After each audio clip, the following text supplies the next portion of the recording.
two, one, and we are live. Whenever you are, wherever you are, thank you for joining the Design of Everyday People, where I talk to senior designers from all over the world and where you get to ask them literally anything. So stick around until the end to get your questions answered. I want to make this as interactive as possible. So as you're listening, of course, bust your questions down in the comments, but also to start with, tell me where you're tuning in from. Are you from the States? Are you in Europe? Like, whatever, drop the name of your country or city and let's get this going. So, today we are going to be talking about how to design your future. And as I mentioned, it's an Ask Me Anything. So, you're going to be seeing this. You can drop your questions whenever and we will get to them. So let's start with some quick introductions. If you don't know me, I am Chris, the founder of UX Playbook, but before that, a self-taught designer struggling to get into UX, but now I spend most of my time helping designers navigate a fuzzy career in UX with UX Playbook. You can see some of that stuff in the corner, where I help designers from building their first portfolio to leading their first design team through playbooks, courses, and coaching. But that's enough about me. We're not here to hear all about the stuff that I do. Today, we're joined by Yaddy, a multimodal conversation AI and service designer. So, meaning she works at the intersection of AI and service design, and she actually holds 8 banking patents. So, let's get her out here and find out more about her. How do I do that? Here we go. Hi, Yaddy. How's it going? Hey there, Chris. So thank you for having me on. Absolutely. So, for the folks that don't know you, do you want to dive into a bit about yourself to start this conversation? Yeah. I hope to be, and I say this lightly, but also seriously, like an inspiration to people, right? In the sense that I didn't have my shit together when I was younger. So I fell into this career, right? And it's been wonderful because like I've always been told that creatives really couldn't make money, right? Like that's not like no, get into business. By the way, I got a business degree, so that's how I got like into here. But basically, my parents were like business, and I'm like, fine, I'll go get a business degree. But I never really did a business job. I mean, I do it now as part of a designer. Like I have to be an MBA part-time and part-time designer, right, to be able to do certain designs. But I feel that anybody could really do design as long as you have a passion for humanity, right? Like if you have a disdain for humans, please don't get into this field. Like we already have enough of those people like in product. Just kidding. They're amazing product people out there. But my point being is that it's hard to find heart and find I guess the art and science right together, and that's what I feel design is. It's both creative but also scientific in a lot of ways. And yeah, my experience lies basically in trying to find opportunities for myself. Desperation will lead you down amazing paths, right? Like I need a job, like I need a, and then you land in an AI company, right? That's how I started, right? Like in 2011, my first real UX like client by myself without being supervised was a startup that was, doing a lot of really cool edge like AI stuff in med tech. And that's how I was able to get other jobs, right? Because once they saw I could do that, they're like, oh, well, you could do commerce and then you could do this and you could do that. But I ended up specializing in banking at the end. That's what I ended up getting more experience in. And yeah, just long story short, I was a very lost kid who kind of found her way. Very late bloomer, you could say, right? Like very late bloomer. But yeah, that's Yachty in a nutshell. Nice. Yeah, because I was going to ask you, yeah, how you got into the field. And it's so funny because I also studied business, but in my school, or at least in England, you study business because you don't know what to do. It wasn't like I went to some fancy business school. It's just like, I'm just going to do like business because I heard it's cool, but everything is business. So whatever. Oh, God. Okay. And so you got into the field of UX, and then like, when was that pivotal moment when you kind of was like, oh, I'm going to be working on this like new stuff, like bleeding, interesting tech stuff? I don't know if it ever happened, right? Like, I think that's the thing. Like, even to this day, I'm just like, I'll be honest, like, I'm always so slammed that I don't even think about how awesome some stuff is. Because in hindsight, you don't even know how awesome it is until it gets delivered, right? Because you can have all these ideas, but if you can't execute, you don't know. And a lot of times it's after like I delivered years later that you see the impact of products and you're like, oh, wait, what?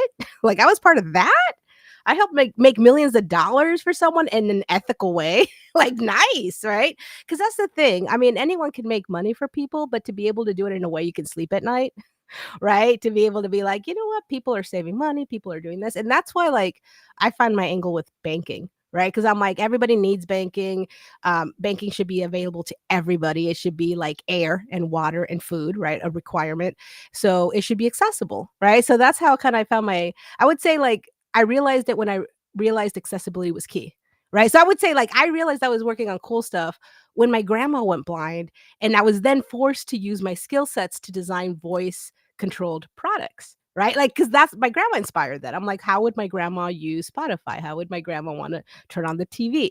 Right. So that's actually like one of the first things. And then in my life, I kept collecting people that maybe like had different needs than other people. And that made me realize, oh, that's what's cool about what I do. I can actually accommodate their, their needs and solve those problems. So yeah, I would say I still haven't realized it because even AI right now, it's been around for a long time. It's just that with Gen AI, people are really like, "Oh my god, it's new." It's like, well, yes, Gen AI is new, but AI and machine learning has been around for like a really long time, right? So that's a different they're like cousins of the same family, if you know what I mean, right? So in my mind, I'm like, I'm a lifelong learner, so I still haven't done anything cool yet until like it shows up in public. But anyway, yeah, that's my ramble. Okay. Yeah, I mean, I think that's a really good place to start and a good segue to like frame our conversation. So future changing super fast, or even the present is changing fast, right? What God knows what the future might look like. New tools, processes, way of approaching and solving problems. So a lot of designers out there, including myself, are asking, well, how do we adapt in this new world? And how do we then design for the future, kind of predicting what people may want? So, perfect place to start is to talk about probabilistic versus deterministic design. So, I don't really know what this stuff means. So, I need you to help me understand, like, I guess let's start with the definition of probabilistic and deterministic, and let's go from there. All right. So probabilistic design is what most people would say Gen AI is, right? Because you don't know what you're going to get. It's probably this or probably that. That's how I remember it, right? I'm like, I don't know. And then deterministic, it's very determined. Like a human determines the path. So you're always going to know what you get, right? So traditionally, like, let's talk about conversational AI field, right?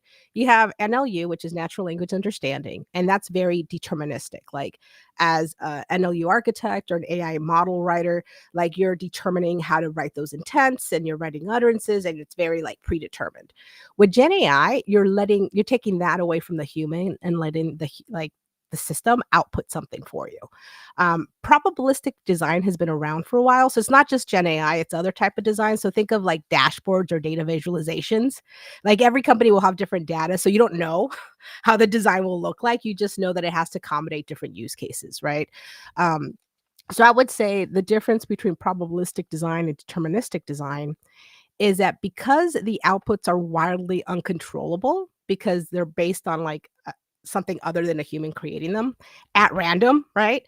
Then tuning is super important. So that's a word that we use a lot in my field that basically means QA. Like you just QA the hell out of the system, right? You do it before you launch it, you do it after you launch it. There's model degradation, so you constantly have to keep up with the model and make sure the model's up to date, because if you don't constantly tune it, it's going to degrade over time. So I would say the difference between probabilistic design and deterministic, several factors. One, you know how most people design for like the 80% or the 90%, right? You can't do that with probabilistic. You have to actually design for the 110%, right? Like any use case that could possibly happen and within context. That's why I noticed the major difference, like between traditional UX designers and conversational AI designers, or even AI designers, is that they focus on use cases and sub use cases and sub conditions, because all that will impact how the output would look. So I would say, to put it briefly, one is very uncontrolled and the other one is human determined. So that's the difference between both. Okay, so if we think about products out there, it's like OpenAI is probabilistic, and then any other chatbot that you interact with is deterministic, because it's like the flow that someone has already pre-created, and you just loop back round and round again. Basically, yeah, and to be honest, now they're integrating Gen AI to traditional chatbots, so now we're gonna see that part of the system, right? Because there's a lot of things you could do where you can integrate that into traditional NLU. You can use it for NLU ops, where you optimize, like, certain things like utterance collisions and all that, but you can also use what we call the human in the loop concept, where, like, the system can still output, but the system basically, it's like, you have the system here, and you have the user here, and then there's a human in the center. So whatever output they have gets seen by a human before it gets seen by the client, right? Mm. So that there are ways around that, and I would imagine regulated industries would have to do that, right? Like, because, like, if you're not regulated, there's not that much of a danger, right? Like, if you just put out anything, you're like, whatever.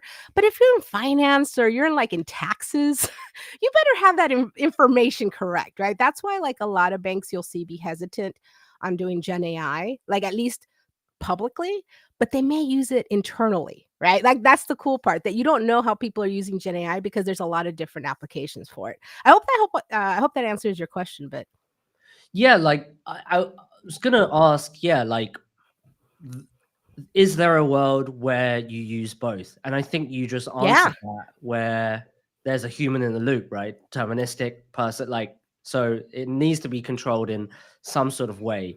Um, that's super interesting. Okay, so if we talk about this, what is agentic UX? Oh, I love that. Yeah, this is brand new, but this is something I think a lot of us who, like, would look at Star Trek and like do a lot of sci-fi, TV viewing when you were kids. Like, this is something we've been doing forever, right? Like, how cool would it be if we had a digital twin or a representative of ourselves, right?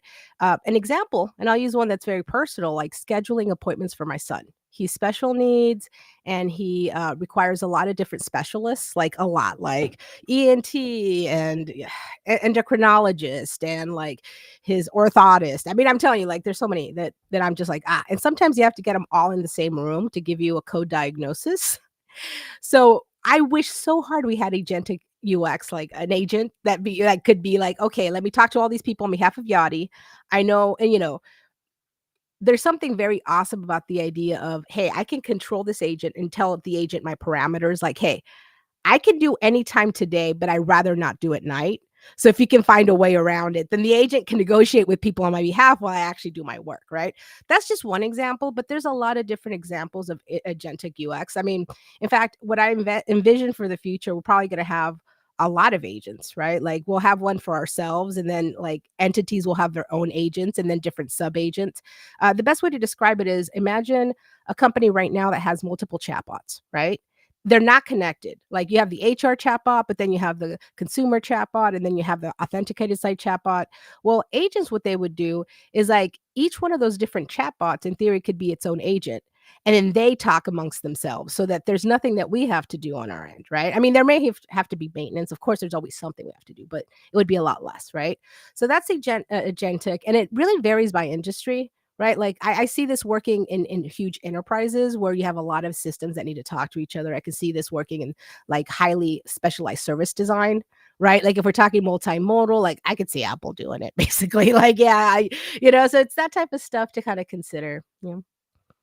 And like, let's just go down the rabbit hole of like agentic UX, or like even trying to solve some of the problems. What would differ in a traditional design process? Like, Yeah, yeah. Well, okay, so we start with use cases. I think agentic UX and probabilistic design have a lot more in common than, like, regular UX and those other two, right?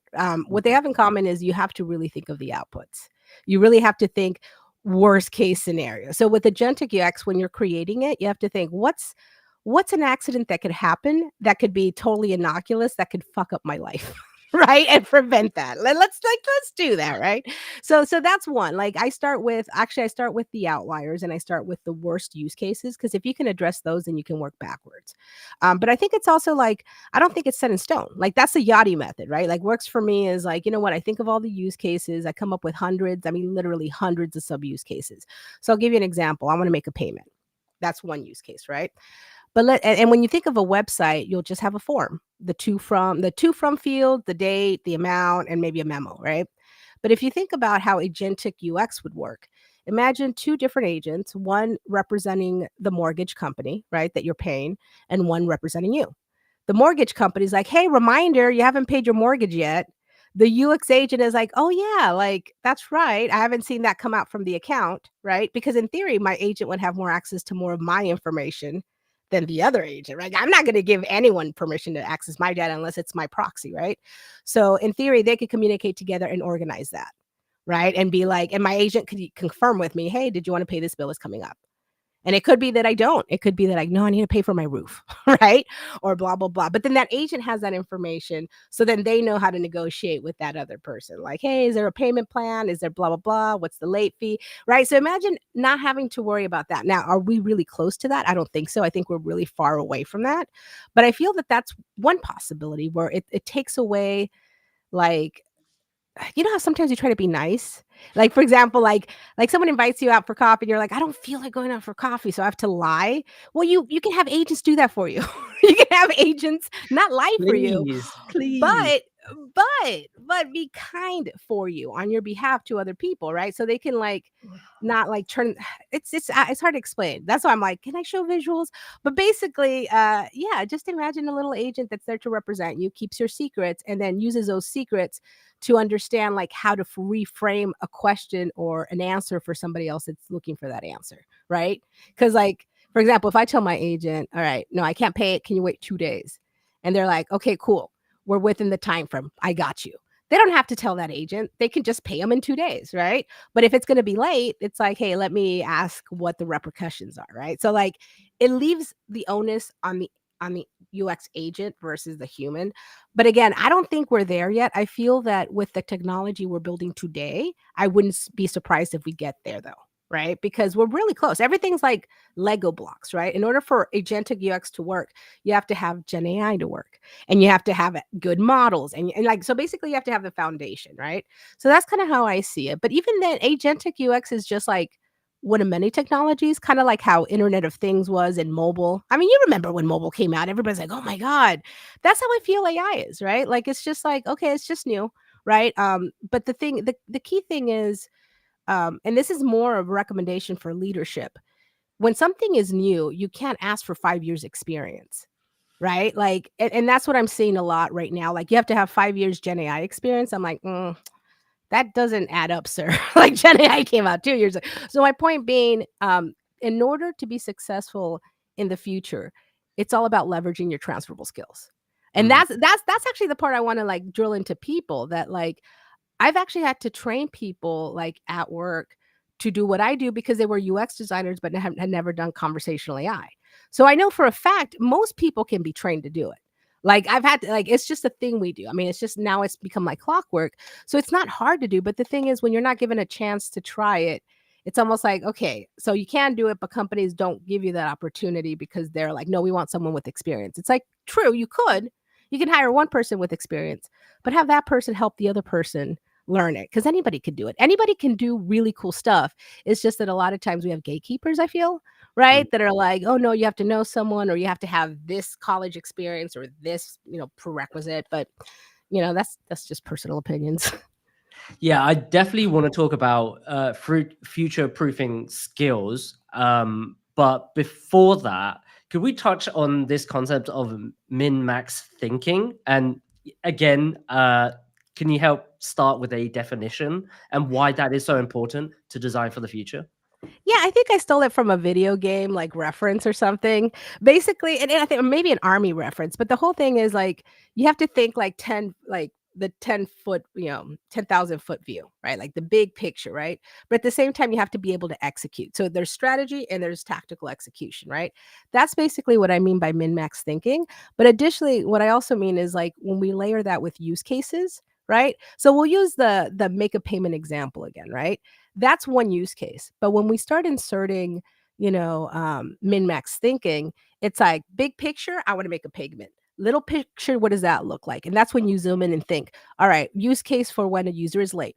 It's different when I want to make a payment and it's late and I'm in a bad mood. Right. So now we're layering in emotion, we're layering in time sensitivity, we're layering in other stuff. Right. So that's what you do with every use case. It's like, okay, make a payment, but I have time, or make a payment for a subscription I don't want to have. right? So like all those, even though it's still make a payment, there might be different paths, right? Because if I have a subscription I don't want, I may want to cancel it.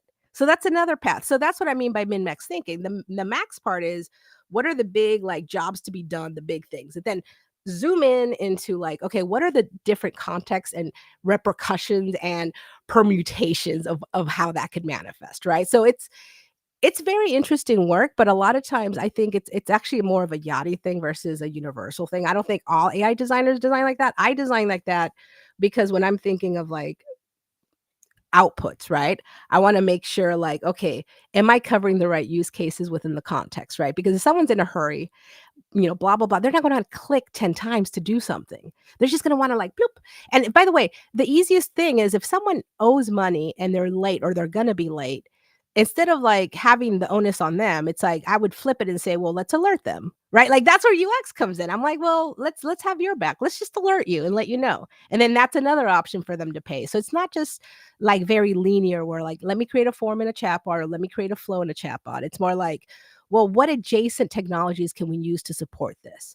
And that's where multimodal comes in, right? Because like chatbot is just one mode, but what we can actually do with natural language understanding is go across multiple modes. So imagine physical spaces, physical lockers, imagine kiosks, right? So imagine, let's use med tech, right? So imagine being able to talk and cross communicate with medical devices, right? So there's a lot of really cool stuff we could do. So when you think of min-max thinking, it could apply to any industry at any time, right? So if I think of the use case, I need to go to the bathroom and I'm sick, right, in the hospital, right?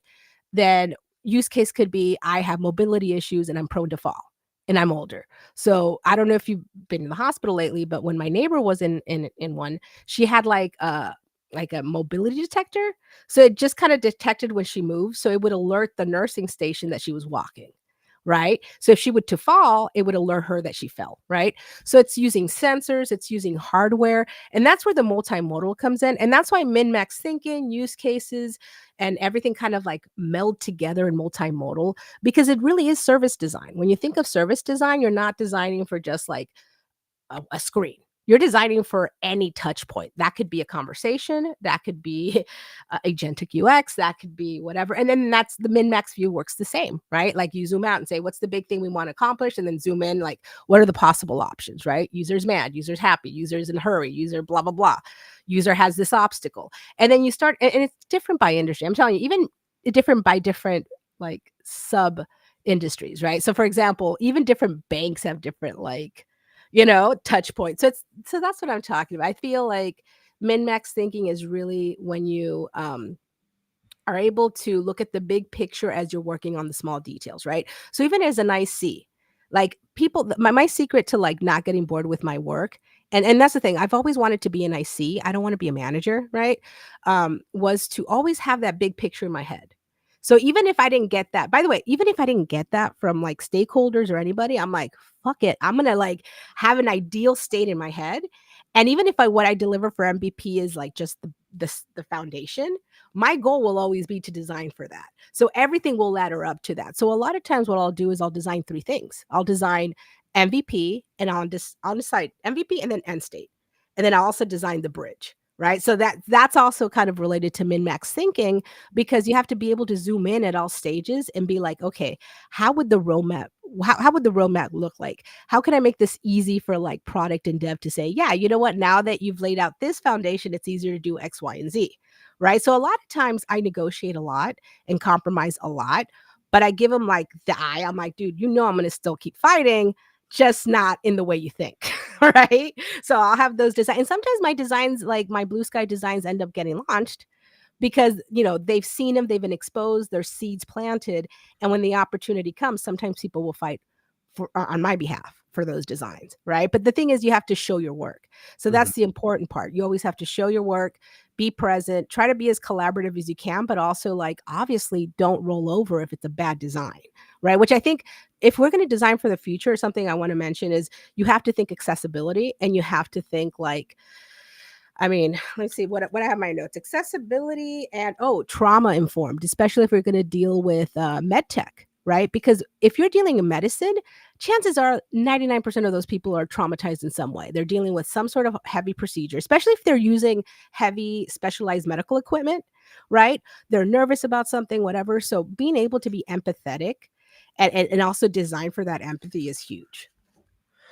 Yeah, I mean, a lot of ideas and sparkles went off in my head in terms of questions. So let me try and formulate something that's semi-coherent. So I think a lot of designers don't struggle with this min thinking or minimal thinking because they're so focused on the thing. They do they do a part of it, and usually it's digital. Okay, like Hmm. let's exclude some service designers and other sort of designers out there, and we'll just focus on like digital products at the moment. And maybe as they are more experience, then they can see the max. They can look behalf of the business, look at the big picture type stuff, understand the context of the system that they're working in, and all that stuff, right? But and then the added complexity, which you mentioned, which is like multimodal, right? When you're Hmm. working in services, like let's just say for an airline or a hotel or a med tech, like what it just gets infinitely complex Yeah. because of touch points, physical, digital, auditory, whatever it is, right? So I guess how I'm not sure if there's a good answer or whatever, but how do you think about one, making a decision when to zoom in and when to zoom out, and then the other is to prevent yourself from paralysis because Mm. it's so complex. Like you could go anywhere and you can basically not do anything because everything's flying. Yeah. Well, I mean, you pointed out the biggest issue, right? Because that's an issue I struggled with. And in fact, to be honest, I probably still struggle with. So I have to time box myself, right? So Mhm. that's worked a lot for me. I don't know if it's universal, right? I think different things work for different people, but the fact that I've been able to say, nope, I'm going to just like whatever I get here, here. And sometimes too, it's not just like giving myself a time box, but also giving myself time. Oh my God. I think who was it? Was it shoot, I forgot who said it online, but one of my friends was like, "Oh, Virginia." She's like, "I had to take a break so I could create." Like you have to give your space, yourself space to create. And I thought that was so brilliant. And I was like, "Oh my God." And then that got me thinking, like, the reason I appreciate it is because I'm a lifelong learner. Right. So let's talk about analysis paralysis and lifelong learners, right? They both go hand in hand because the more you want to learn, the more you want to dig deep. So it's almost like the more curious you are, the more you have to be cognizant, right? Of like, well, I have this tendency. Let me stop myself. So a lot of times it's self-awareness, right? So what I've done to prevent analysis paralysis is I give myself time boxes, but I also give myself time. So instead of giving myself 1 week, I'll give myself 2 weeks. Right. And I work in banking. So it's not rush, right? Like I can afford to do that. Other people cannot, right? So if you're not someone that can afford to do that, then time box yourself within the time you do have, right? And set expectations for yourself that it doesn't have to be the best design because whatever you put out there is going to change anyway. Like someone's going to comment and this is what I love about it. The dev people and the product people are going to be your best friends if you can build that relationship because they will give you the answers, right? Whether and by the way, they don't like saying no. The good ones don't. If anything, they like saying yes, but they want to figure out how, right? So a lot of what I do happens in whiteboards. So I would say the hardest thing, and I would say the one skill set all designers should have if you're going to be like service design, know how to work whiteboard because that's where I can actually negotiate with dev because in real time they'll do the flow and I'll be like, no, no, no, what about this? And they'll be like, oh my God, you're right. And like I can think like a developer, I just can't code. Right. So I do yes and if thens and whatever statements, but like I'll do flows with them. And because I can speak their language, they're able to be like, okay, fine, you win this one. Right. But yeah, it's all about like, how do you communicate with each other? Right. Because I feel that that's like missing sometimes, like when devs and everybody, well, you know what I'm saying. Like sometimes dev products and UX are all at odds and how can you deliver something good in a small time frame when there's already that hostility and no time, right? So I don't know if I could help anyone in that situation, but even if you are in that situation, give yourself the grace to be like, even if I put the crappiest crap out there, this isn't the last. This isn't final. Like I still have like other rounds I could do. I could still negotiate if I want to, right? The important part is to put an idea out there to get people talking. Yeah, and if maybe potentially something to add, which is when we think about like zooming in and zooming out, I think a good exercise to zoom out would be to ground ourselves on like potentially where the business is going, or what's really important for this type of person, and really what are they trying to do overall, and what trumps everything else, right? Where it's the problem that precedes all problems. If we solve this one, everything else doesn't matter, right? Or something like that, where you can kind of like play around in that field. And then obviously if you zoom out far enough, then ideas just flow, right? So if you get stuck in the constraints of the solution, sometimes you don't know where to go, right? So you can kind of think about it like that. And yeah, I don't know, any other ideas on how to No, zoom I love the way around? you phrased it. No, that's actually, dude, you did it better than I'm like, yeah, that's exactly what I have to do. Like, I have to zoom out to keep fun. Because, by the way, a lot of those designs I design in my North Star or Blue Sky, sometimes they don't see the light of day. Sometimes they do. But they keep me happy because I'm like, oh, I know what I could do. Right. Because, by the way, like, you can reject my idea. Doesn't mean it's not a good idea. Mhm. Right. I could leverage it in other places. I could leverage it in my own personal space. Right. If you reject my idea, I gave you first chance, buddy. Right. But after that, game over. I could use it.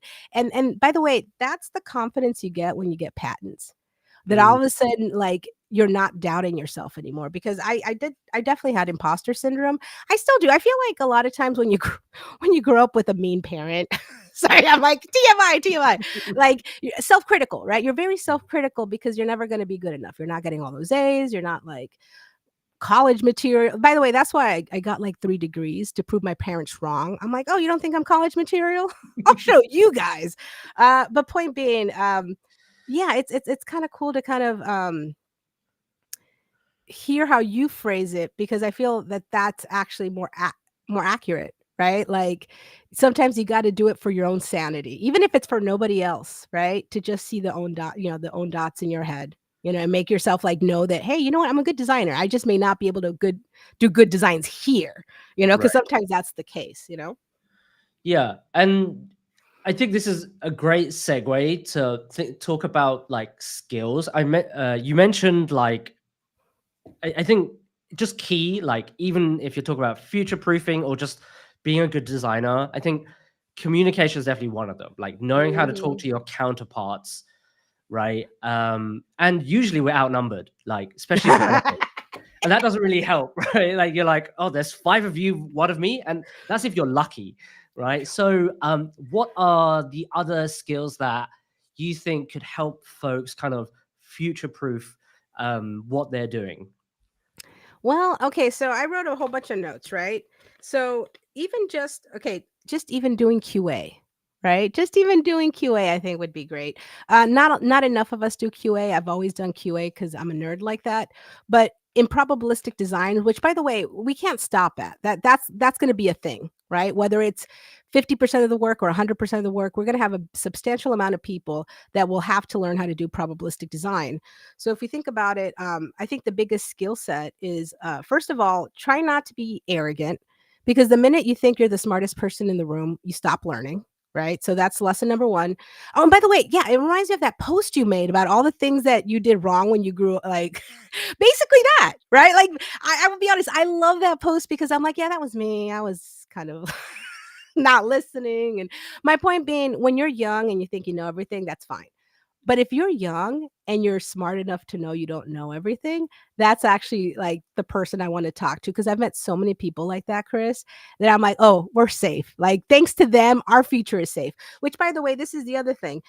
I'm going to say this piece of advice, but it's not for the people seeking jobs. It's for the employers. Hire new people, damn it. Hire people and train them, because a boot camp will only teach you so much, but you have to learn on the job. And a lot of what I teach is actually politics. I'm like, hey, don't say this, or hey, frame it this way, because in corporations, they don't like to be told no, right? So it's almost like, uh, you know, get the camps do the hands thing. They teach you how to be hands, but they don't teach you how to be brains. Once you get at work and you find a mentor that can actually contextualize what you learned and do it within the context of work, then you have something. Now, the problem is, let's be honest, there's not that many good bosses out there or companies, right? You're not that the traditional manager has gone away. Like, I'm fortunate enough that I mean, my relationship with my manager, like, to the point where I want to take care of her. Like, we're all like, "I love you." Like, it's I'm lucky, but I also know that, like, it's rare. But I also know that I know people like that, right? Like I know really cool like manager types that are like literally about making you grow. Those type of people are rare. So I would say part of future proofing yourself is aligning yourself with people that give a shit about you. Right? They give a shit about your growth. So I would say advice to companies, hire new people and create a space for them to grow. And then also advice to companies again, hire mentors that can make that garden grow because that's going to pay dividends. Like you may see that as an expense now, but those same young people are willing to take a pay cut if they really love their job later on. Right. So it's what do they call it? It's a sunk cost at the beginning, but then it pays dividends at the end. So yeah. So if anything, my advice to people looking for jobs is stay pliable, stay adaptable. Uh, if you have any type of neurodivergent tendencies, like I do, right? Like I'm neurodivergent, whatever. Improv helped, right? Because I wasn't able to communicate. Chris, I was like rambling, rambling, rambling. Like I couldn't tell a coherent story and whatever. And then with improv, all of a sudden the connections in my head, like literally neurological connections in my head were made that now I can like see things that I didn't see before, right? The connections, the soft skills, the soft things that you can't see until someone puts a lens on it and you're like, "Oh, I shouldn't yell at people or I shouldn't like call them assholes. Like I should probably like be like I don't know. I'm just kidding. I never call people assholes for fun. But my point being, you just have to know how to communicate. And if you need help communicating, unless you find a place that gets you, which is rare, right? There are places that are inclusive for real, not just in name. Then you have to kind of adapt yourself to the world, right? But also don't change who you are, right? Because a lot of my neurodivergent friends, in a heartbeat, I would work with them. They're freaking amazing. Like if you talk to them, they architect everything in their brains. It's all a blueprint, and then when they actually deliver stuff, it's like ridiculously beautiful. And I'm like, what the so obviously they add value, but the problem comes if you know, if we're going to talk politics and companies, they want the person that presents themselves well. And what does that look like? Everybody else. Right? So it's not inclusive, right? So I would say like even if you can't fit the mold, that's fine, right? Um find what you like about yourself, be confident in that, but also don't be too arrogant where you're like, I don't need to learn, right? Always be learning. I think as long as you keep that beginner's mindset, I think that's the word, like you'll be fine because then you'll always want to learn and everything will always be new, right? I really like what you spoke about, like learning improv. I've always like been fascinated with it. I haven't actually been to improv class. Maybe where I am now, there's not that many improv class, but I know that companies have started to do it hmm as a sort of soft skill training or something like that, right? And there's this mindset of yes and, which is also building on ideas, right? Like yes Yep. and this, like a brainstorming technique. So, why did you like improv so much? And like, kind of like, how did you like? Was it a course? Was it a session? What does it look like to go to improv class? Well, okay, so I failed comedy school twice.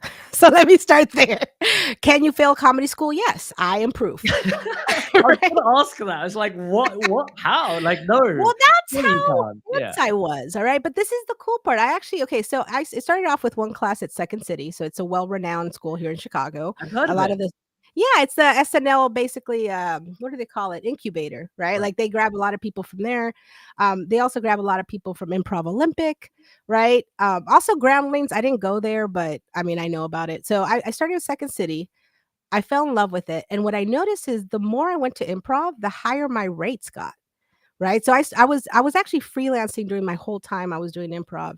So, like, I started at one rate, and then before you know it, it's, like, double, right? Because that's the type of jobs I could attract. But I noticed the difference in me was that I went from someone and I'm just gonna describe myself as I was back then, stubborn, very, like, myopic, very, like I mean, just imagine typical arrogant junior designer type, right?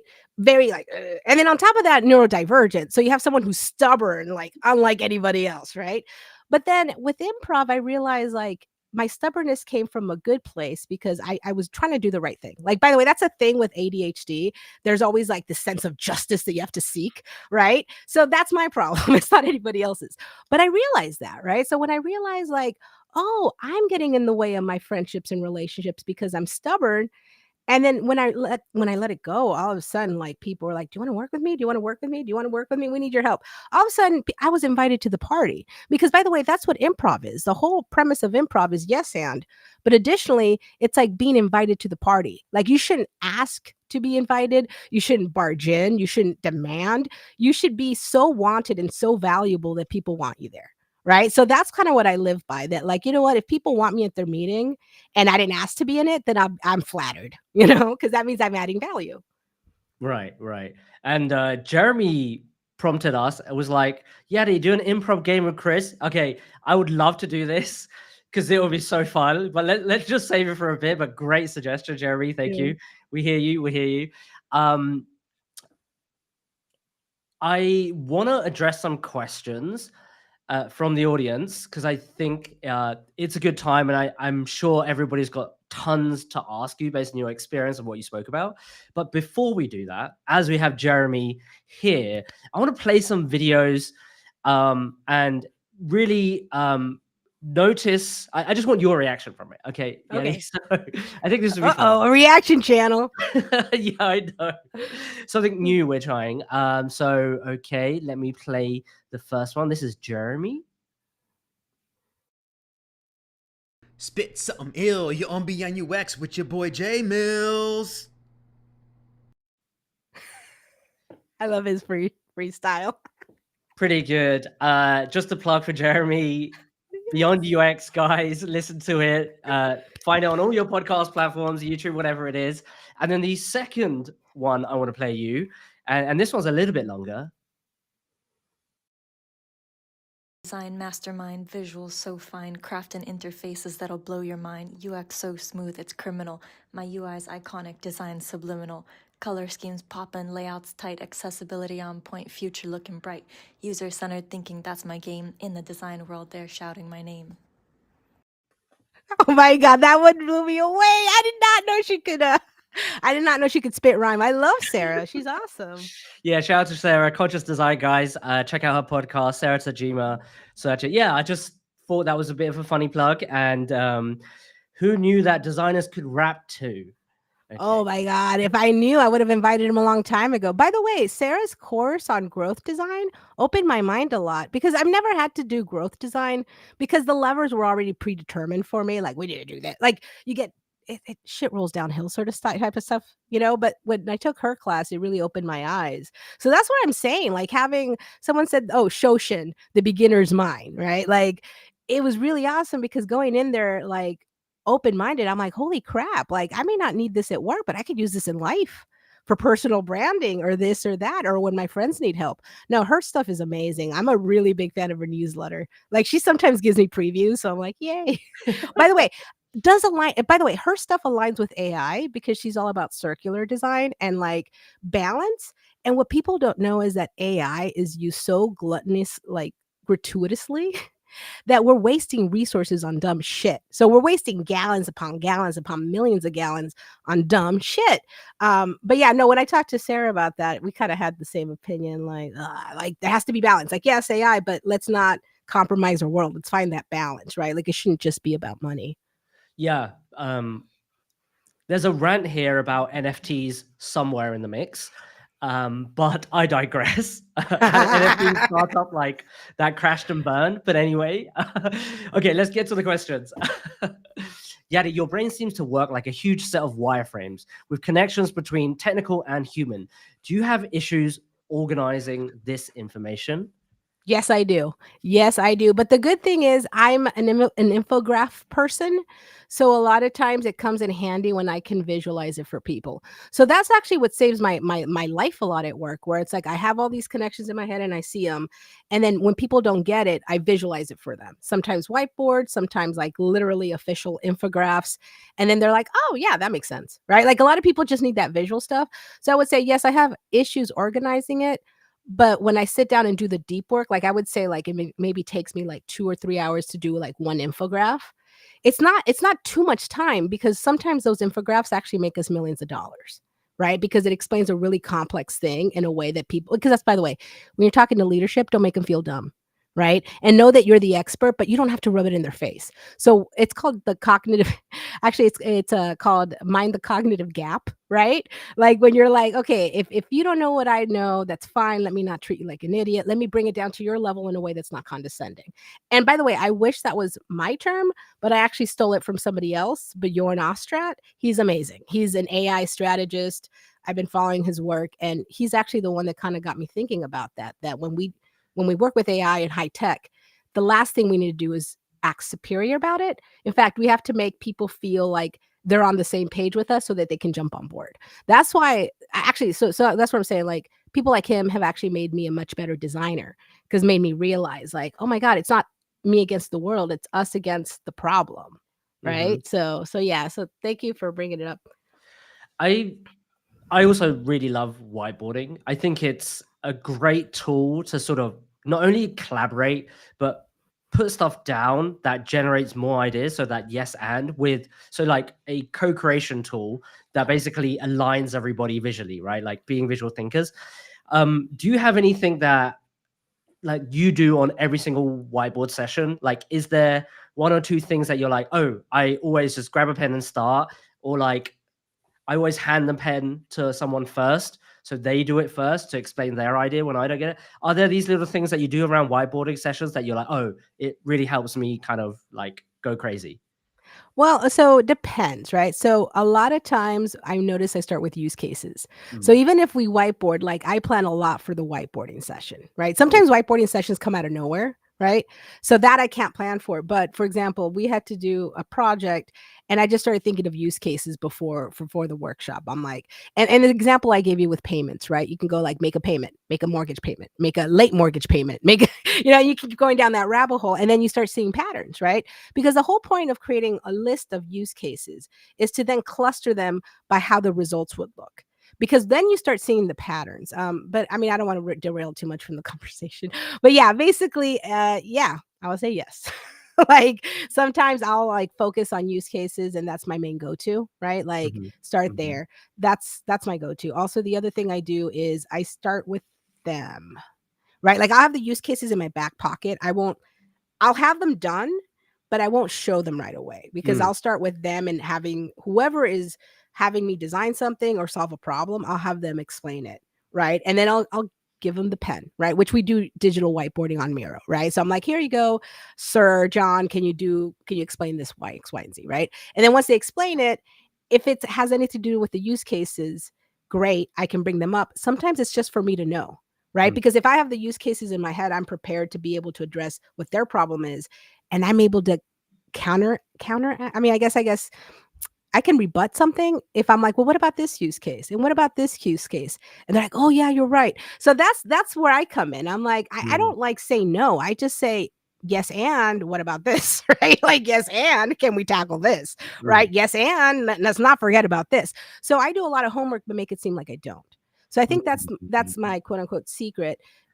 Make it look easy. It's really not. It's really the opposite of easy, but you have to make your partners feel confident in you. And if they see you sweat, they're going to think, oh, like this person doesn't know what they're doing. But if they see you calm and it's a very complex problem, they're like, oh, she'll get it done. Right. It'll be fine. And honestly, it's a bluff because I'll be sweating on the, oh my God. But on the outside, I'm like, but it still gets done. Right. Because they'll do the confident thing for me. They'll be like, oh, okay, you go. We'll leave you alone and blah, blah, blah. So, yeah. Okay, let's go to the next question. Hi, Yaddy. What are your thoughts on having one universal chatbot across product pages versus multiple individual ones on different pages? What are the pros and cons of each approach? Any ideas here? Well, I think ideally you want one consistent output across anything, right? So, for example, I would say the answer is actually like a hybrid, right? Because what it would look like is it looks like the same chatbot, but there may be 8 different agents driving the different parts, right? So I would say from a user perspective, you think it's the same one, but on the back end, it's all these different ones collaborating, right? And the pros and cons is if you do a hybrid approach, it's consistent, it looks the same across, but at the same time, you're what's it called? You're de-risking yourself because you're like compartmentalizing a lot of different areas. So imagine if you have like a risk issue in one bot. If you had just one bot across across the floor, whatever, you compromise the whole system. But if you only contain it to that specific agentic bot, then all of a sudden it's like you still have that consistent experience, but it's contained to that one section. So I would say I would prefer a hybrid approach. The thing is, you're dealing with legacy systems.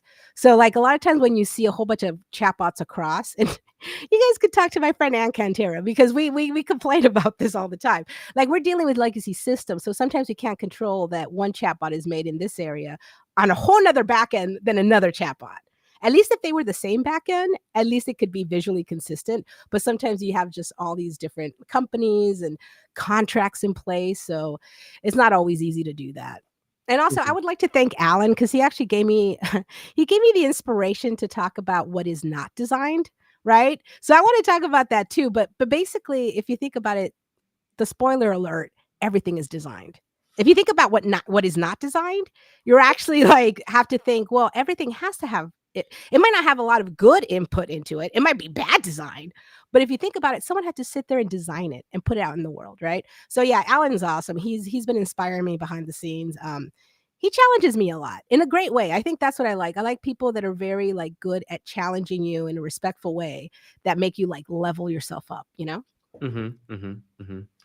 Okay, let's go to another one. What advice would you give people growing into senior roles with AI and all the technology in the basket? What skills should I learn or have to get into senior roles?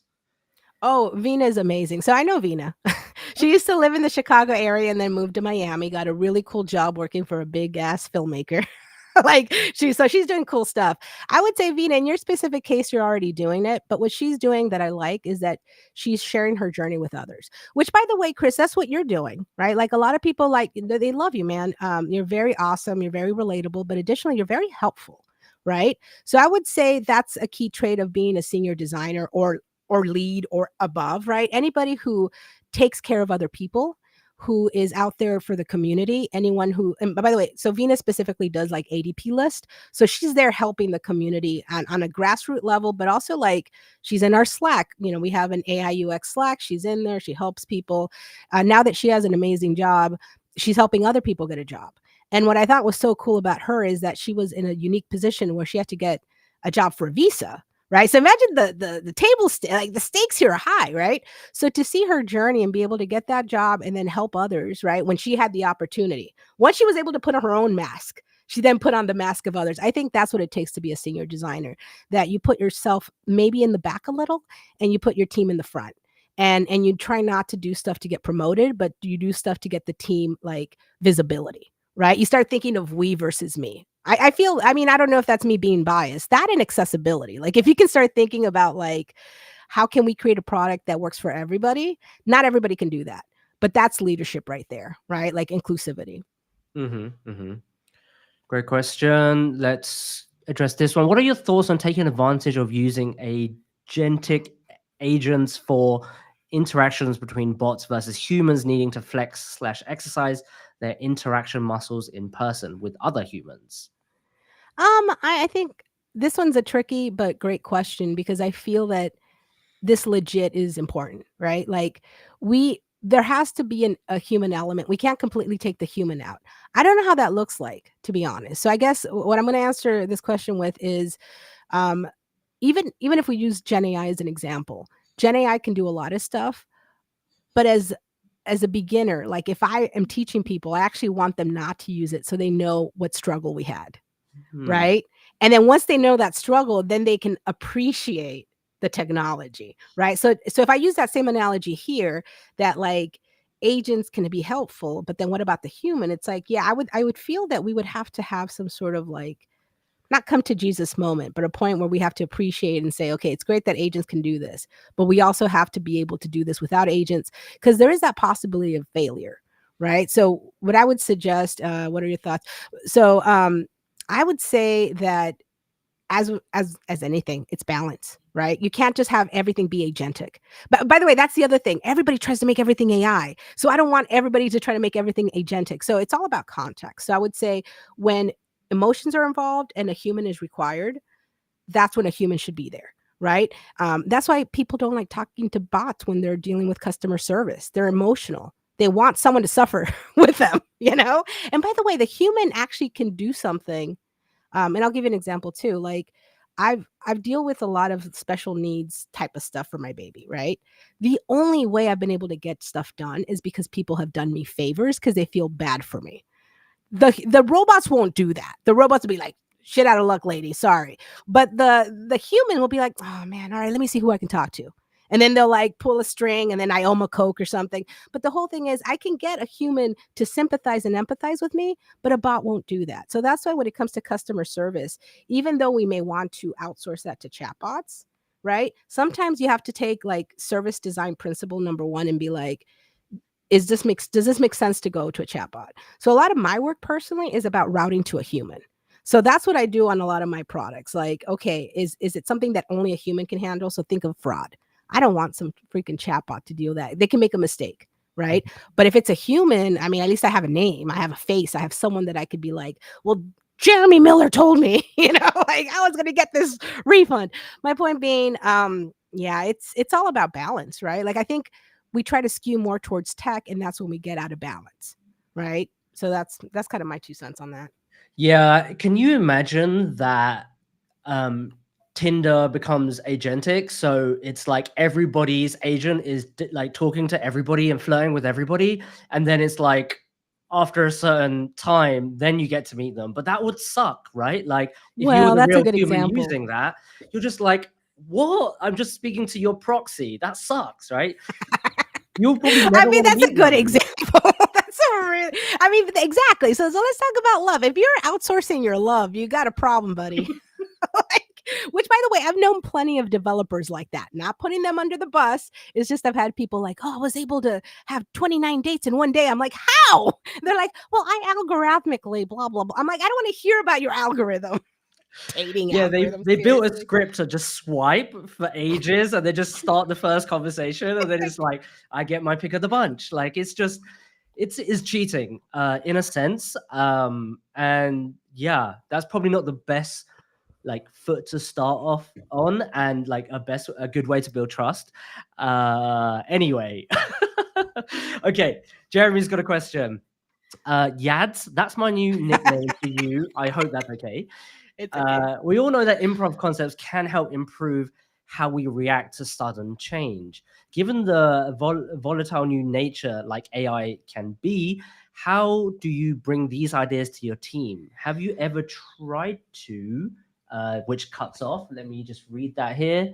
Have you ever tried to introduce these ideas via maybe a workshop or something like that? Oh my God, true story. My team failed improv. So I try to do a free association exercise. So basically it's literally saying any random word. So if I say red, the next person says ball, the other person says star, whatever comes to mind. They're like, what's the rule? Every time everybody got a turn, they're like, so what's the rule again? What am I supposed to say? I'm like, oh my God. And every single game that was like that, like we did what they call one-word stories, where you go around and you say one word and tell a story. So we messed that up like 3 times. I'm like, that's it, you guys fail. Like you guys are not succeeding at improv. Yeah, I thought it was funny because I'm like, God damn it, you guys. No, but I've tried it at other companies and it's worked, right? Actually, it's worked amazing. Like whether it's remote or in person, especially in person though, because it's really fun to like break down in musical dance with the product owner and the scrum man. I'm not even kidding. I worked at Granger and we just literally broke out in dance. Like, I think it was like, I don't know. I think we were singing the Texas song. I don't know how it happened. Just one of them started singing and I was taking improv at the time. So I started singing and the other guy had taken improv. So we're all singing and dancing at a table. The point is we had a really good meeting, right? Because after that, the ice broke. And that was like one of my early days working with the team, right? So I will say that that's actually a very memorable team I worked with because that was the first team where we had several improvisers and they literally broke out in dance. So I would say I've had the 2 extremes where one group was like, of course, one group is bankers. They're like, I don't know what, and I love my team. By the way, I love them. They're amazing. But they were just too like, what are the rules? And then the other team that's like, there's no rules and we can do whatever. Yeah, no. And then there's always the clients in between. Like, actually, that's why I would get hired a lot because they knew that I did a lot of facilitations and I leveraged improv exercises to get everybody to like, be like just freer, right? Like smoother, just like more creative, like shake it out, Yeah, actually, that is probably a great icebreaker for any sort of like facilitation workshop that you run, where people just need to get a bit more relaxed before they dive into it, or to bring more energy into the room after lunch or something like that, that just shakes up the dynamic a little bit. So I have one last question, because I know we're kind of a little bit over for you, Yaddy, which is, how excited are you for your proxy, and what are the steps you are doing to make that happen, or build a proxy for yourself? Like, are there use cases that you're just like the one you mentioned earlier, but maybe more, that you're like, okay, I need a proxy for this because I just hate doing this stuff, or I just find it not worth my time, or whatever? Oh my God, I'm actually kind of anti-Yachty proxy. So for me, yeah, I know. For me to say, oh, agentic UX, no, the only reason I am is because I'm very skeptical of security, right? Because I work at a bank and I've seen crazy stuff. So I'm like, ugh. But I would say to seriously think about my digital twin as an agentic person, right? Use cases I thought of were my son's, like everything my son related, because anything related to his medical scheduling, or picking up his braces, or picking up his glasses, or taking him to the dentist. Finding people would be great, like an agent that could search for me for new providers within a network, or can call on my behalf. Like if we're talking multimodal agents, we're talking about not just things that can text and send messages, but can possibly talk, right? Can actually converse. But also the infrastructure has to be there for it to work, right? So we have to have, like, I think regulations, or at least some rules around like authentication around agents, right? How can you make sure it's my agent and it's not a proxy if somebody else is trying to hijack me, right? So I would say that what I'm doing now in terms of my digital twin, the closest thing to it, and this is controversial, like Black Mirror-esque, right, is that I've been thinking of the concept of leaving a chatbot for my son in case he ever needs advice from his mom once I'm gone. Right. Like, and then with my voice, because the biggest thing I miss about the people that are gone is hearing their voice. Like, I miss my grandma, I miss my dad, I miss my friend Pete. And I just wish I could hear their voice. And now with 11 Labs, they make like, voice cloning very affordable. So I could technically be able to do that. Right. But like, do I want to? I don't know. I mean, I'm kind of like, again, I'm telling you, for someone who's in AI, I'm actually pretty much anti like unethical AI. Mhm. Right? So that's why I'm very precautious about what I put out there, but also it's not like I'm not thinking about it, right? Like the hardest part is the thinking, right? The Yep. doing I haven't done yet, but the thinking I have. And it's like, okay, I would feel safe if my digital twin was only available to my son, Mhm. right? Because that's different than like an agent that could potentially expose me and all my personal data somewhere. The technology will get there, and once it's there, I know I'll change my mind. And by the time it gets there, I'll have an idea, right? I'm just not pulling the trigger until I feel the technology's safe enough. Yeah, that makes sense. Yeah, I think that's a amazing use case, actually. I think, yeah, it's one of the things that I think the world needs anyway. It's like, how can you sort of talk to someone that hasn't been there before?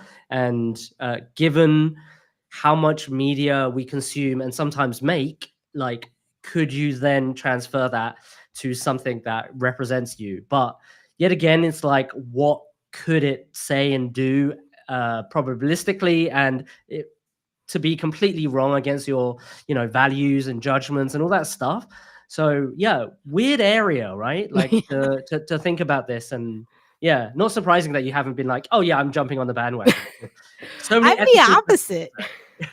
Yeah. No, I'm very precautious. I mean, ever since working in banking and seeing what like ID theft can do to you, I'm like, "Ugh," like that's happened to me, right? I'm like, no, no, no. Like that's not, I'm very precautious, but at the same time, I like being in the field because then I know the limitations. Like I can build from within, right? So Mhm. that's the cool part, that I can see stuff that other people don't.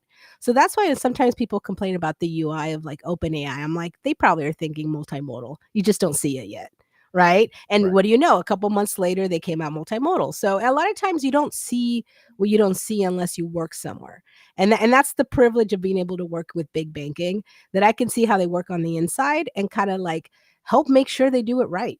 Right. Mm. Because I mean, even as an IC, it's our duty to like say something if we see something.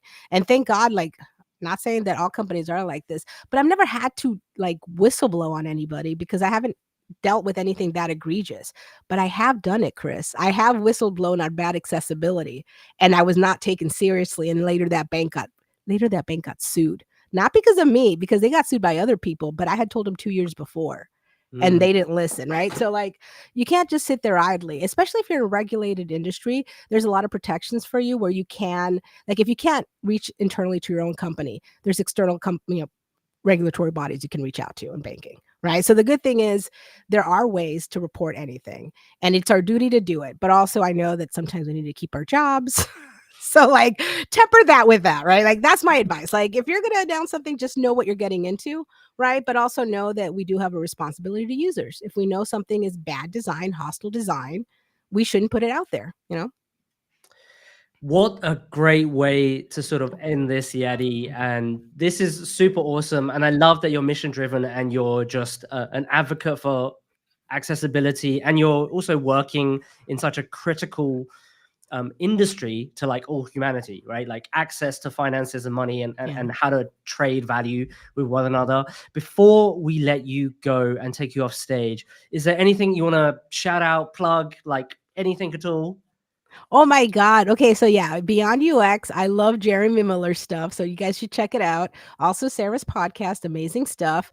Alan Zhu had just an article. I don't know if he's released it yet, but I'll repost it. That kind of inspired like what is not design, right? Like that's such an amazing read. What else? Oh, Aurelia. She's one of the people that ask questions. We actually like talked about how to describe hostile designs, right? So Aurelia is really cool.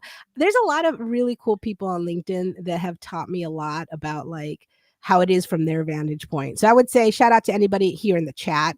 Obviously, Joel Armstrong was here. People that wanted to be here, like Sujin and Ann Cantera. They're conversational AI designers that I talk to a lot. Because when I have questions or I need ideas, I go to other people. I'm like, oh my God, like, you know how it is. Like sometimes you have to chat with like-minded folks. So I would say shout outs to everybody. I mean, shout outs to Virginia for being awesome. I think you know Virginia, Mhm. and then Jane. Oh my God, our sweet Jane. She like tagged us on her post. Vina, she's amazing. She has ADP stuff. So if people want to learn, I mean, I don't know. I mean, the other people I'd like to plug is Human Centered AI podcast. Right. So like that's another one. That's a really good podcast led by a neurodivergent co-host. So it's really cool to hear how like that intersection, right? AI and research and whatever. But yeah, I'll probably think of more people. But thank you for giving me a chance to shout out all my friends because I love all this stuff, you know? Yeah, I mean, we can feel it through the internet and the fiber, cables. We're just like, oh, she clearly loves this stuff and loves talking about it. So again, thank you so much for joining us, Yaddy. I'm gonna take you off, and I'll just do some housekeeping to wrap up. Love it. Thank you. Thank you for having me. All right, No bye. worries. See ya. Okay. Well, thank you guys for joining. And to wrap this up, I want to tell you about the next session we have. And we're going to be speaking about the state of design recruitment with Tom Scott, founder of Verified.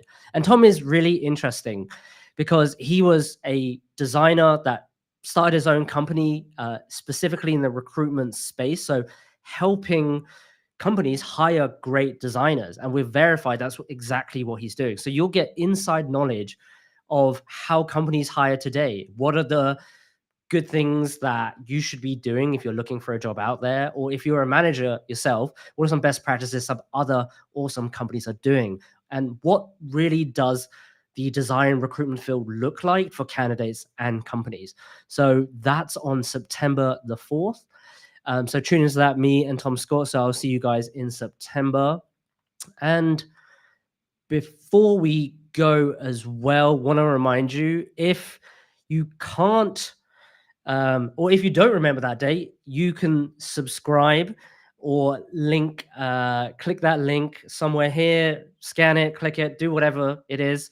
It's a bit too late for me, so my words are going all over the place, but live.uxplaybook.org to get notified when this event comes up and future events. And I'll only email you when events are happening, so you'll get no spam from me. And yet again, these events is where I talk to senior designers from all over the world, and you can literally ask them anything like you did Yaddy today. So before we go, I want to bring on Yaddy again, and we're just going to say bye, and I'm going to cue that funky outro music. So, Yaddy, any last things you want to leave the audience with before I press that button? Be kind, right? Just be kind to each other. Lift each other up. Don't tear each other down, man. That's what we need more in design. Amazing. Amazing. Okay. So until next time, guys, be kind, and always, we'll see you guys on the other side. Bye.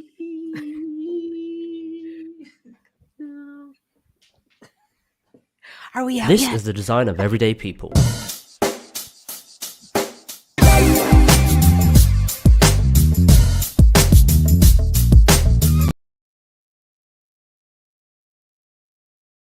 Everyday people.